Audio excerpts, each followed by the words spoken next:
Hey guys, Harv here, and welcome back to Kerbal Space Program. This is our space tourism series, in which we get tourists into space.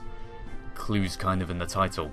We've been working on a single-staged orbit for the past two episodes? Past two episodes. The first episode of that was a live stream, which I'm not going to be doing anymore. Maybe once a fortnight I'll upload a live stream, but I'm not going to do it instead of an actual video in the series. Then again, that particular video probably was so bad that it wouldn't have actually made it to the series, so you can view it as extra content, not replacing content. But yes, and in the second video, I made a single stage orbit and I flew it, and it worked. It got into orbit with only using one stage, that is, not dropping any parts. But it didn't land properly. The challenge now, aside from, trying to get it to land properly, is to actually put this thing into orbit and to rendezvous with a space station. So, as you can see, our design now has got two docking ports on the top, and in the previous episode we put up a docking array specifically designed for this thing, which we shall be docking to now. So, 20 minutes of one mission, because I didn't get much else done. This was a 40-minute recording session, so it's literally just this one a 40-minute mission sped up to 2 times, so a 20-minute mission, and I'm just going to commentate straight over it. It's the perfect length for a video, I hope. 20-minute videos, I seem to have intuitively guessed, as have many other YouTubers, that 15 to 20 minutes is about the right length for a video. Or I guess the boundaries are 15 to 25 minutes. That seems about right. But yes, gaining up. So I'll describe. Wow, I'm stuttering. Ow, ow, ow, ow, wow, wow, wow, wow, something. I'll describe the flight path of a single-staged orbit's flight. Hopefully, I'm doing it right. It seems to work for me. So take off horizontally, and then pull up pretty much immediately to about 60 degrees above the horizontal to get some really, really good altitude. And then when we hit 10 meters or 10 kilometers up, 10 meters, God, 10 kilometers up, we move over to about 30 degrees off the horizontal, and then once we hit 15, we come down to about 10, and then just glide up to 20 kilometers or so. So 20 kilometers up, we're now just trying to coast roughly at this altitude, trying to get as much speed as possible whilst not going too low on the intake air. Because we have 4 engines, I've viewed my minimum intake air as 0.4, because I think each engine can't go much below 0.1 without flaming out, so 0.4 should be, therefore, enough for 4. So there we go, we're rising now. We've passed 1.3 kilometers per second, which is, for me, the area I'm comfortable with switching to liquid fuel at, or oxidizer I should say.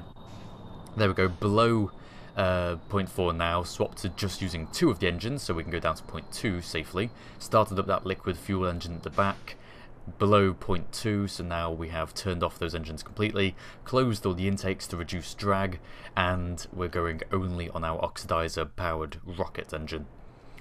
Tipping up way above, well not way above, but above 45 degrees up, because that will enable us to carry on with our prograde, our horizontal lateral velocity, whilst also trying to get out of the atmosphere as soon as possible. Because although we depend on the atmosphere for the air breathing intakes, once we stop using them, the atmosphere is more of a what's the word? A hindrance? Yes, more of a hindrance than anything. So, rendezvousing with any 2 types of craft in orbit around any celestial body, it's important to get your timings right. However, it's doubly important for single-stage to orbit, because it's so hard to judge how long it's going to take you to get up to an orbit from liftoff, and it's going to be hard because you have so much limited fuel. So much limited fuel. I don't seem to be cut out for recording today, do I? I've spent like about 3 hours recording today. And that's just recording footage. I haven't done any commentating yet. This is the first bit of today, and I seem to be struggling to get into it. I don't know, hopefully I'll warm up a little, so to speak. So, timing, very important. Unfortunately I got the timing wrong, but luckily, and very fortunately, I did get the orbital insertion correctly. Correct, not correctly. Ah, man.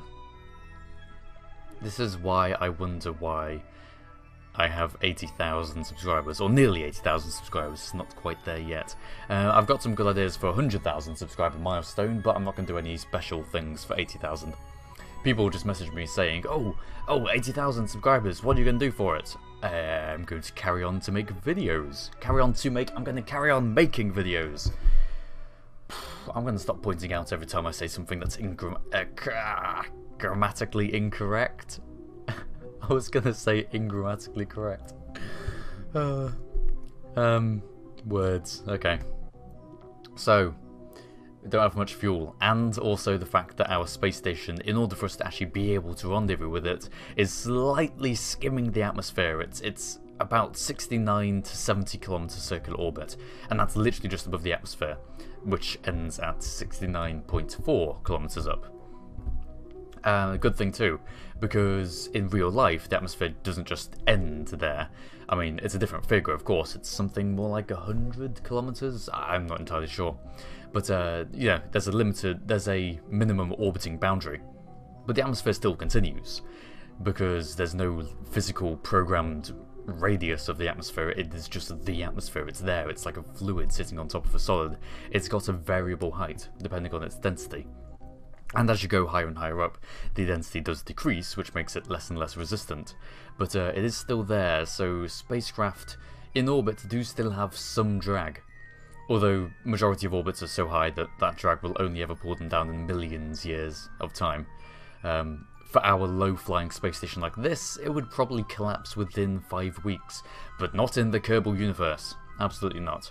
So, our single-stage orbit, because of having an incredibly lucky, first try, has managed to put itself into a higher orbit than the space station it's trying to rendezvous with. Unfortunately, it's not that much higher, so it's taking a while for us to get round to it. Instead, what I'm going to do is do a bit more burning manually and to try and get a straight rendezvous there. So we've still got quite a lot of fuel left. That is actually, despite the fact that it's only 1/8 of a tank or so, it is still a lot of fuel. 111 units of oxidizer in our liquid, our rocket engine jet thing. So we managed to just boost out to that apoapsis a little in order to delay our orbital period, bring us round, and when we come back down to the periapsis, we shall be only 0.3 kilometers, 300 meters away from our target space station. Everything going very smoothly. Very smoothly indeed. Almost as smooth as my voice, but not quite. So there's the LKO space station, the low Kerbal orbit space station, 300 meters away. And now we've just got to rendezvous with it. To get in close, I'm using the liquid fuel engine because we do have enough fuel. We've got plenty left over. And I think once we get within a certain distance, I'm going to switch over to using RCS. Unfortunately, this is a plane. Or actually, well, I mean, you could argue this is a horizontal takeoff rocket, as is going to be the theme of next video, or something I'm going to mention in the next video. But yeah, it's plane shaped at least. Yeah, it's roughly plane shaped, and this means that the RCS thrusters aren't in the best locations. It can go forwards and backwards easily. There's 8 thrusters, and they can all thrust linearly forwards. But thrusting sideways is not particularly good. Thrusting up and down, translating up and down, isn't particularly good either. It can do horizontals okay for some reason. It can go diagonally better than it can down and across combined, which is interesting. I guess it's a shorter distance, so it should be able to do that quicker. But it seems to have more thrust whilst he does it. Oh, I know why. It's because our jets, they're placed at radial angles, as you can see on the background. Although maybe you can't see, because it is quite dark. It is nighttime in orbit. Yes, it is nighttime in orbit. People who say there's no nighttime in space are wrong. It's whenever the sun is covered up by whatever body you're orbiting. Luckily, we can combat the night using the lights we have. And you might be going, lights? Lights? What lights? You didn't put any lights on the in the build. I specifically watched you build the space plane, although that was quite hard because I was building it at sped up time in the editor. But I specifically watched you, and there's no lights on this craft, I can tell you for certain. Well, there is. It's called landing gear. Yes. Who'd have thunk it? Landing gear have lights, and I've only really started using them recently. with my single stage to orbit, and you may have just noticed that the sound, the music has cut out. Now, for those of you who actually play KSP, because I do understand that there are some people who watch KSP videos who don't play the game. Some people might go, what? No, that's impossible. No one would ever want to do that. It's true. People do watch YouTube videos of games they don't play. I used to watch StarCraft videos long before I started playing StarCraft. It's the reason I started playing StarCraft, and it's the reason that there may be one person watching this video who thinks, I should get this game. To that one person, yes, you should. And yes, for those of you who play KSP, as was my first point, you may realise that the sound, the music cutting out is generally the indication that you're in atmosphere. In atmosphere, there's no music track for some reason. Out of atmosphere in space is when the music starts, its loop. So, we're in atmosphere? I've just talked about how the atmosphere is a set height, so surely this means we are in atmosphere and we're feeling the effects of drag. Well, we're not. We're not actually in atmosphere whatsoever. You can see that needle up at the top, atmospheric pressure, absolutely 0. And you can see our height, 69 kilometers, 0.932. So we are above the atmosphere. I just think the music happens to cut out below 70 kilometers or something. That it seems to be the limit. I guess for barely, suborbital flights, they don't want music to have to start and then immediately stop as you come back down or something. Although, to be honest, the majority of suborbital flights tend to go way above 70 kilometers. So, it's probably just the fact that they set the atmospheric, the altitude as just below 70, and then someone said, oh, okay, music, we want it to stop when you're in atmosphere. Okay, when should it stop? Around 70 kilometers or something. Okay. This is how I imagine the developers deciding on things. What should we do? This. Fine. That's the development process in my head, and as I continue to develop my own game, that's pretty much how it goes. So, yes, we did. We docked. I completely forgot we docked. We docked on one side, and that was great. Although that there was a solar panel in the way. But now we're going to come here, around on the other side, on a different position. And if we just bring it back a bit, beep, beep, beep, beep, dock. There you go. Go on, shake around, dock a little. Come on, dock. Come on. You have to say this to docking ports, otherwise they don't work. True fact. Dock, come on. There you go. See, it worked. What we can do here, and this is something I was hoping to do, but it didn't quite work out, but it did kind of work out, but not quite, was we can have our passengers in their 4 pods, although there's actually no one in there at the moment because it's a test flight. Have those 4 passengers there, and then they get out and immediately hop over to the habitation module. Yes, look at that. The door for the habitation module is literally opposite them. What I was hoping was to have some sort of corridor, so that it would encase the entire thing. They wouldn't have to be exposed to the vacuum of space. But that's something to work on. Remembering this is just a service station, or a waypoint. This isn't actually a tourist attraction in space. The actual orbiting facility will be probably just below geostationary altitude. Reason being, geostationary altitude itself is quite boring. I'm not sure entirely who said this. I mean, it's true if you think about it, but I'm not sure who said it. It might have been in Space Odyssey or something. I watched Space Odyssey recently, for the first time actually. I read the book ages ago, but I watched the film for the first time. 1999 Space Odyssey, or something like that. And it was good, but anyway, the point is, geostationary altitude orbiting there is actually quite boring. Why? Because you only get to see one part of the Earth. Part of the beauty of space is hanging motionless, not feeling any acceleration, but you see this planet turning beneath you. Quite disconcerting and therefore exciting. But, yeah, So we're going to have it just below geostationary.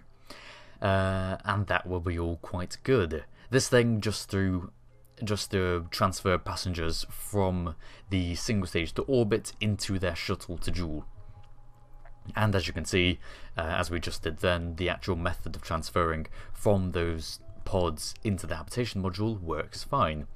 So, this single stage to orbit has managed to get into orbit and dock with a station at the expense of pretty much all its fuel. What we're going to do now is refuel that fuel. We've got plenty. We've got this entire launch stage stack to empty. This wasn't even in the designs. The fuel tank, the module that's docked just ahead of our launch stage, was supposed to be the only fuel capacity currently at this point in time. But no, we have all this fuel in this this spare bit, so we can use it. And I'm not going to bother using it all because we're just taking it back down. It's complete waste. But I do think we need to fill up somewhat for our rocket engine. For the air intake engines, for the air breathing engines, jet engines, definitely we need to fill them up. That's a very good cause, because if we come down, we want to land at the Space Center. If we come down too far from the Space Center, then we're going to have to fly all the way there. Am I knocking the mic? Is that a knock? No, it's not. It's not much of a knock. Okay. I could just imagine me going, so yes, I'm talking about KSP, and everything's going well, and we everything, you know, just imagine the sound. That would have been terrible. But I just did it now, so it is terrible. Words. So, planes, space stations, refueling and whatnot. And we're around, we've done a few orbits of the planet. We've got Matt Kerman, who is our SSTO pilot. He's the only Kerbal, true fact, he is the only Kerbal in the entire space program who is trained to fly this single stage to orbit. Seriously, here's the only Kerbal. Here's the only one I will accept as a pilot of this vehicle. Just because he's had a great success record. So we're going to take him now down out of orbit. Or he is going to deorbit it, seeing he is a person. Kerbals do have rights, people. Come on. We're not in the 19th century anymore. But yes, he's going to bring it down.